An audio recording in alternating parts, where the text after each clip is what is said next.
கிட்டு குரங்கின் காணாமல் போன வாழைப்பழங்கள். ஒரு காட்டில் கிட்டுங்கிற குரங்குக்கு ஒரு ரகசிய வாழைப்பழக்கிடங்கு இருந்தது. அவனுக்கு வாழைப்பழம்னா ரொம்ப பிடிக்கும். வாழைப்பழம் பழுத்ததும் அதை தனக்காக அந்த கிடங்குல சேமிச்சு வச்சுக்கிட்டான்.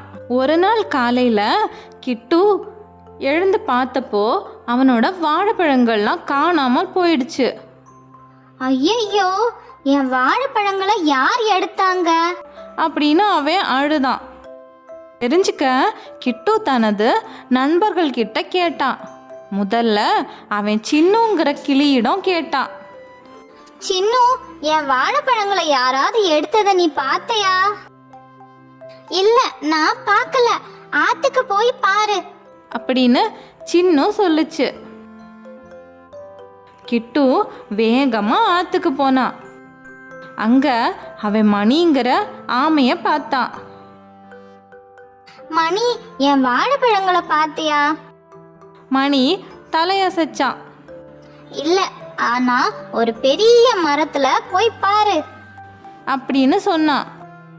கிட்டு உடனே அங்க இருந்த பெரிய மரத்துல ஏறி பார்த்தான். அங்க வழியிலலாம் வாழைப்பழத்தோலா இருந்தது.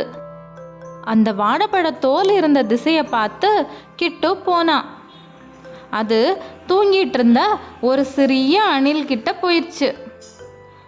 மீனு, என் வாழைப்பழங்களை நீ எடுத்தியா அப்படின்னு கிட்டு கேட்டான். மீனு அசையவே இல்லை.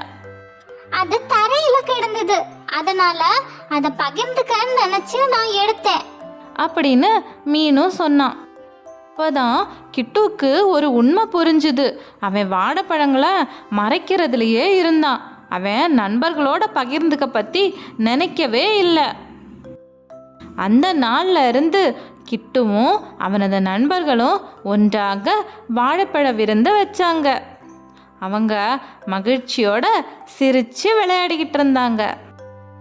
அதனால் குட்டீஸ், நண்பர்களோட பகிர்வது தான் தனியாக வைத்து கொள்வதை விட அதிக மகிழ்ச்சி தரும். அன்பும் பகிர்வும் நமது நட்பை வலுப்படுத்தும். அதனால் பகிர்ந்தா மகிழ்ச்சி எப்போதும் அதிகமாகும். நீங்களும் உங்கள் நண்பர்களோட உங்களுக்கு பிடிச்ச விஷயங்களை பகிர்ந்துக்கோங்க.